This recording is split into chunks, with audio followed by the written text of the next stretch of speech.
So we'll start today's session by abiding in the 7-point meditation posture, which is also known as the Buddha Vairochana meditation posture. If possible, please sit with your legs crossed in the Vajra or full lotus position. In this position, each foot is placed on the thigh of the opposite leg. Of course, it's not a very easy position to maintain, but if we train, over time, we can, enable our bodies to do so. Since this position gives the best support to the body and mind. However, it is not essential. And for those of us with back problems or knee problems, we can always choose to meditate while sitting on a chair or while lying down as well. An alternative is also the half lotus position, where one foot is on the floor under the opposite leg and the other foot is on top of the opposite thigh. And then, of course, the third alternative is sitting simply in a cross-legged position with both feet resting on the floor under the opposite thighs. Sitting on a firm cushion actually raises the bottom higher than the knees, which can help you greatly to keep your spine straight. It can also help to sit for longer periods of time without having your feet and legs fall asleep or get uncomfortable pins and needles.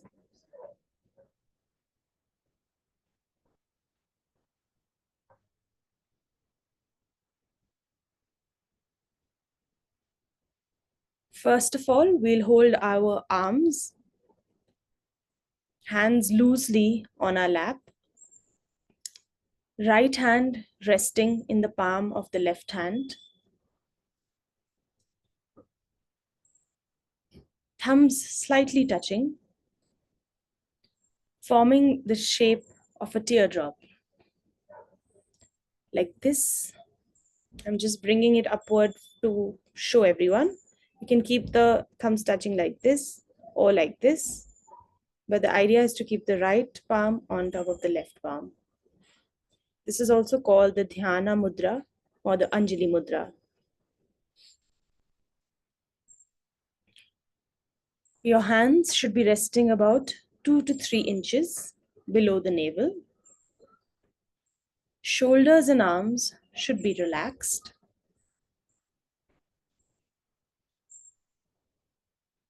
And it helps to have a little space between the shoulders, between the arms and the torso, just to allow for air circulation. Our back is the most important.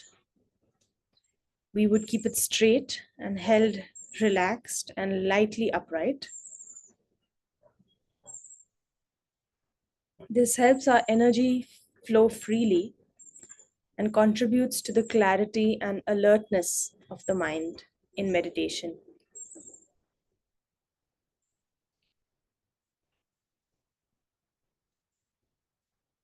We can think of our backs as our spines as the string of a guitar, keeping it not too tight and not too loose either.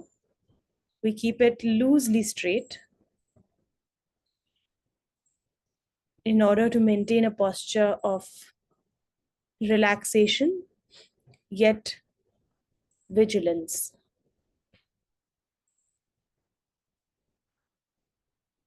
Now coming to the eyes, initially it might be easier to concentrate with our eyes fully closed, and this is totally fine.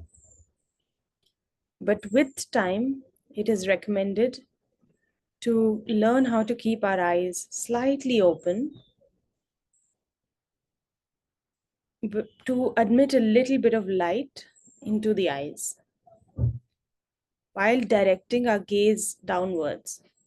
So it is as if we are looking about 3 to 4 feet ahead of the ground with our eyes just slightly open,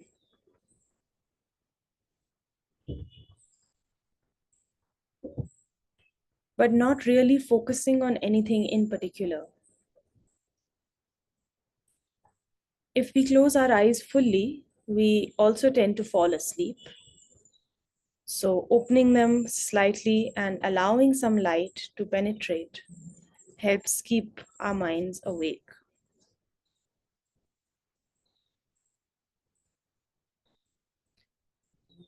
The jaw and the mouth should be relaxed, with our teeth slightly apart, not clenched, and the lips slightly touching.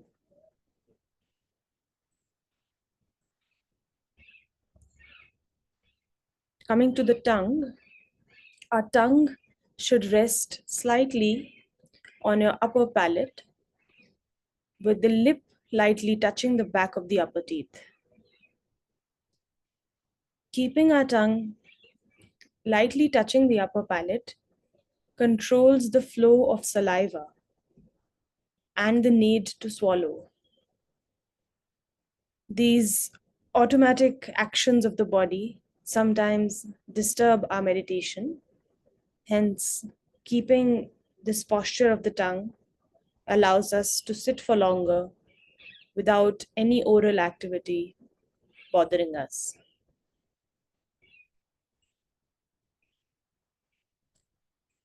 Our head should be slightly inclined forward so that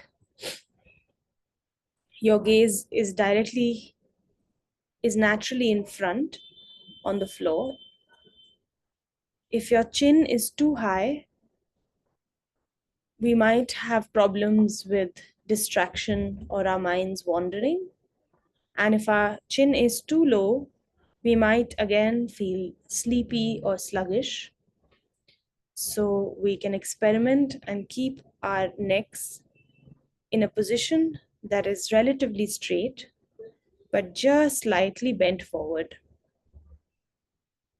without going into either extreme to avoid any kind of sleepiness or excitation of the mind.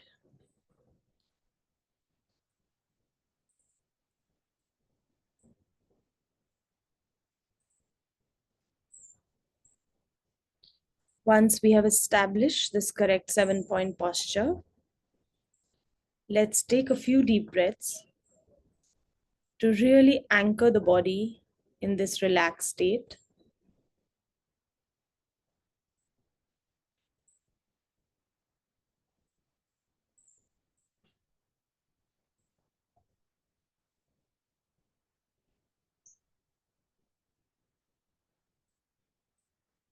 Now we'll move to the analytical meditation of the sky-like nature of the mind,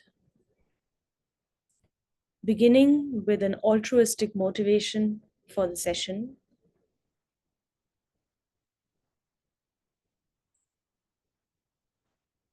We'll think that we are meditating not just for our individual benefit, but we are now taking the time to meditate and develop our minds in order to become wiser and kinder people to ourselves and to everybody around us, including the environment we live in.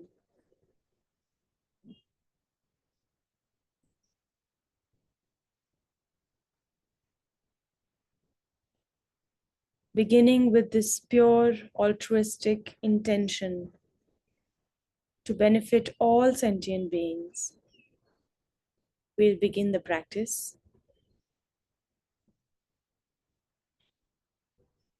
by simply breathing for a few minutes, naturally and effortlessly, and feeling the sensations of the breath throughout the body.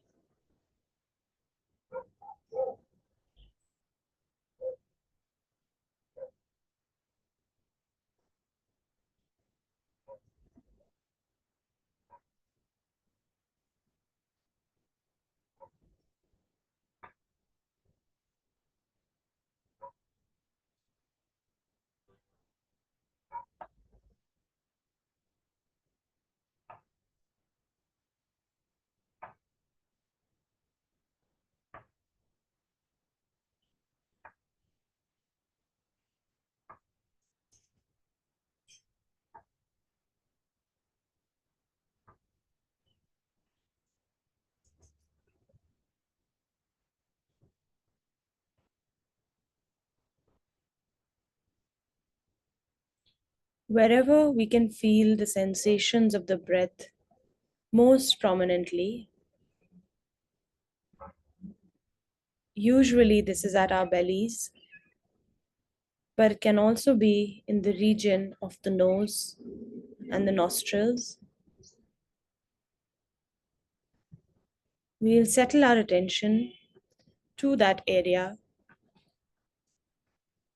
and simply observe the in and out flow of the breath.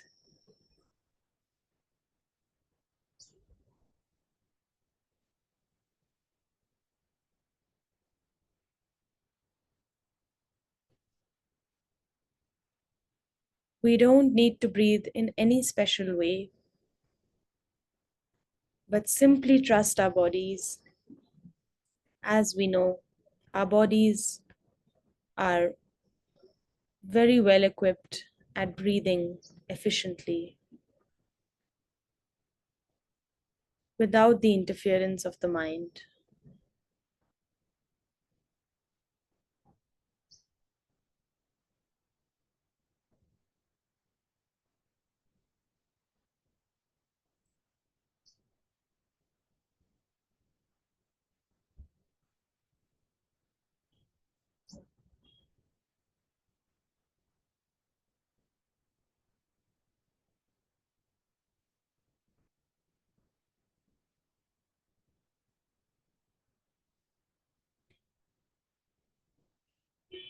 Now that we feel that our minds and breaths have settled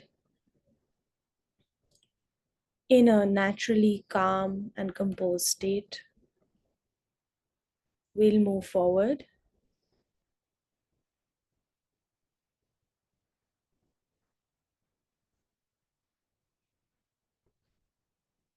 Allow your mind to be attentive and observant of whatever comes to notice, regardless of what it is.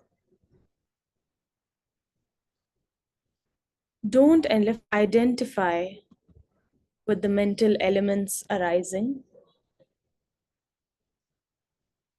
Simply observe them like a tourist.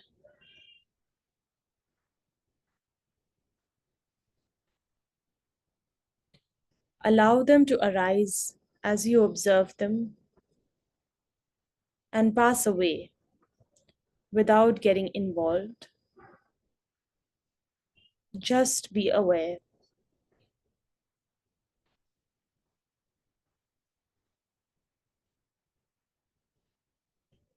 Just allow your mindful attention to expand, to observe your entire sphere of existence.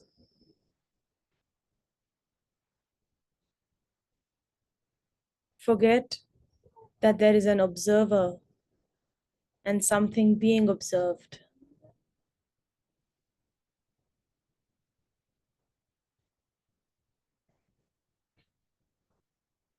Simply imagine your experience or your consciousness as being just like the sky,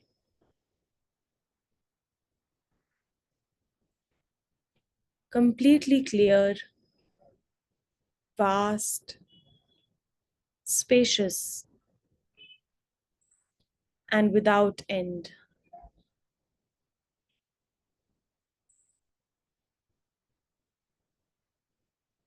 Concentrate on this experience of expansion and vastness.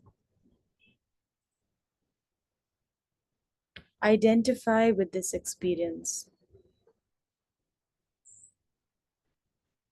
of clarity and awareness.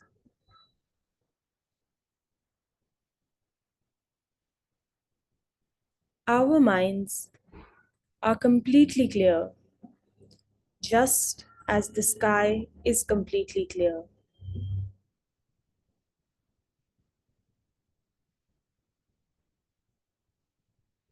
The light of the sun shines down on us through the clear sky.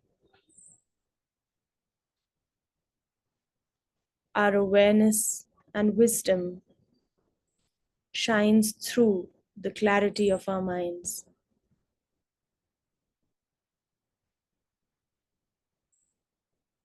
Sometimes clouds fill the sky and obscure the sunshine, but the sky doesn't get upset. The sky does not identify with the clouds. The sky does not judge.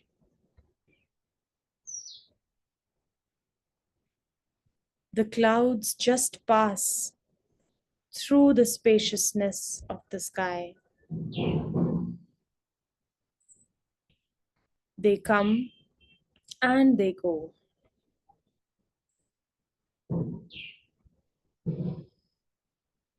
The clarity and spaciousness of the sky is not compromised by the clouds. They just arise and pass.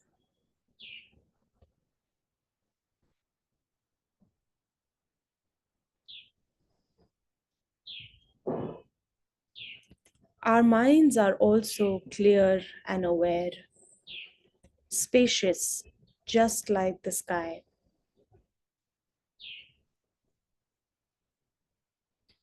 When a thought or an emotion or an idea, an image or a sensation arises in your mind, just observe it. Simply watch it like a tourist. Let it arise and let it pass away. Each thought and each mental event is just like a cloud, and our mind is like the sky.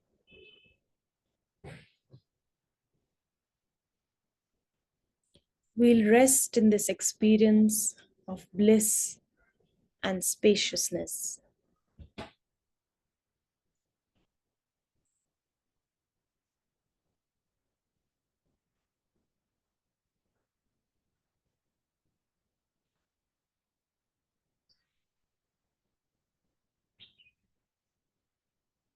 By trusting in the fact that our minds are in fact free of any thought or emotion,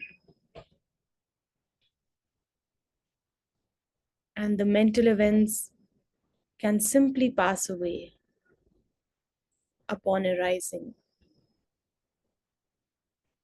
We realize how similarly the spaciousness of the sky remains constant while the clouds may come and go.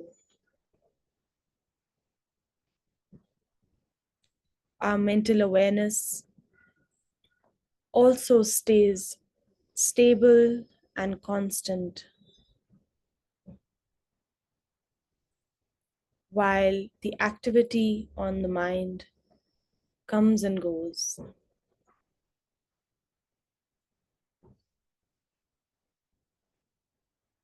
We'll concentrate on this experience of vast space.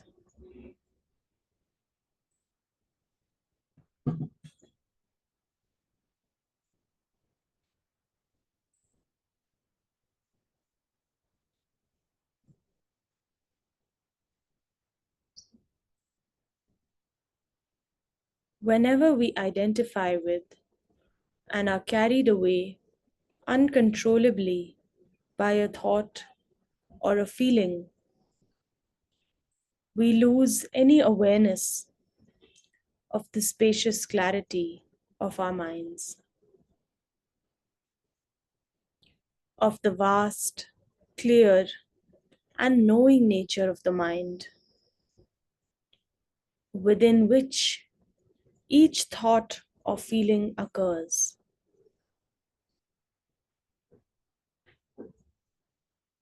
our perspective becomes small and constricted,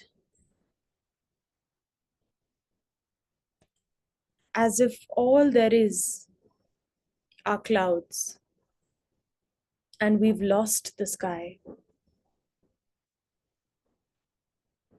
We lose that wonderful open spaciousness.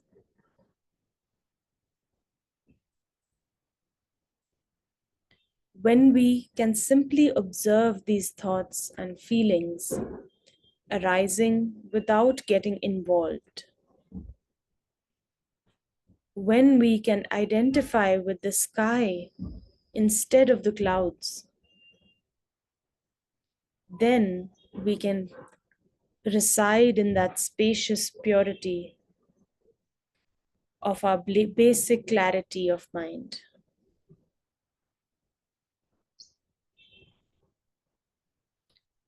Calm, clear, peaceful, open spaciousness,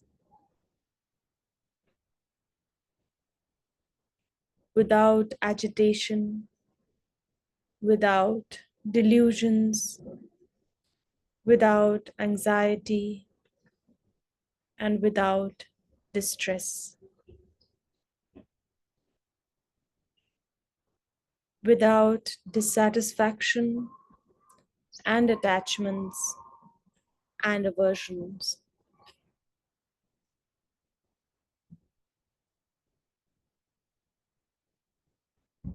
By simply connecting to the vast sky like nature of the mind, instead of always getting caught in the thoughts and feelings,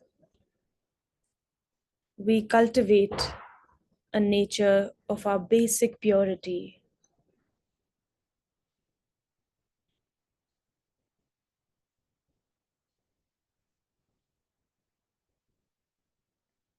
We do this not only for the session on the cushion right now, but outside of the cushion, throughout our days, throughout our week, throughout the month. We hope to carry this spacious awareness into our lives, making ourselves less vulnerable to emotional upheavals or any kind of incidents that might shake our peace of mind.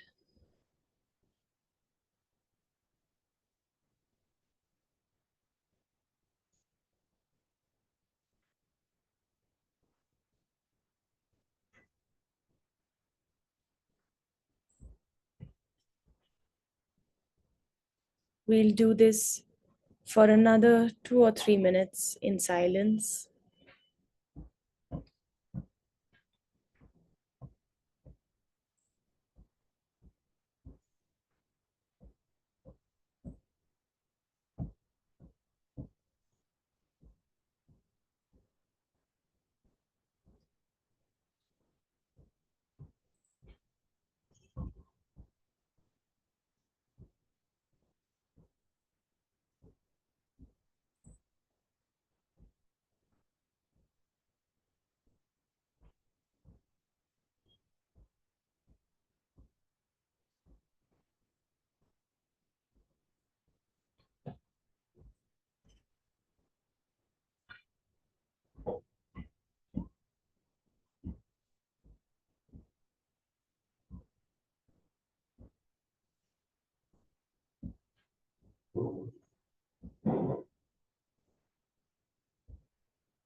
Once we have really established this spacious, open awareness of the mind as our basic default setting for the day, we'll bring the session to a close by dedicating all the positive energy we have created through the practice of this mindful meditation towards becoming a better and better person who is more at peace in life and who can bring more peace and well being to others in every moment of every day.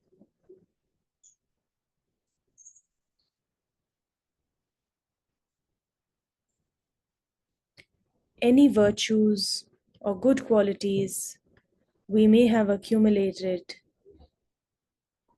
may these serve as a cause for our awakening.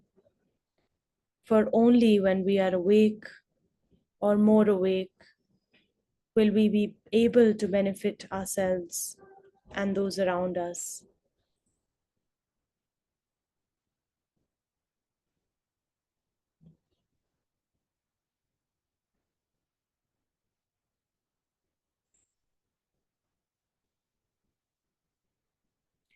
We pray for the rest of our days and our months and our years to be full of good fortune and for the blessings of our venerated Buddhas and Bodhisattvas to shine upon us.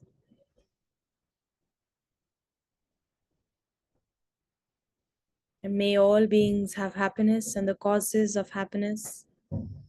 May all beings be free from suffering and the causes of suffering.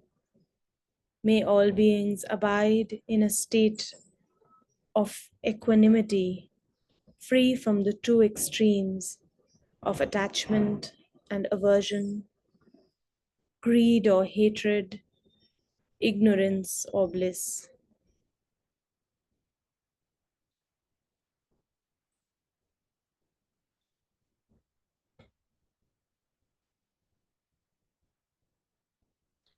I'll stay here for a few extra minutes in case there are any questions.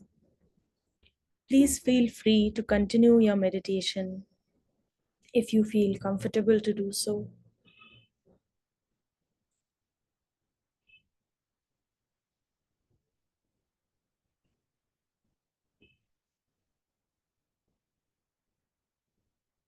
In case you have any questions or feedback that can help me, please feel free to share them on the chat.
Since there are no questions at this time, we'll bring the session to a close and hope for you all to join us again tomorrow for the session and for the rest of the week. I'll see you next week on Wednesday. And thank you. Thank you so much for your feedback. And I hope you all have a wonderful day.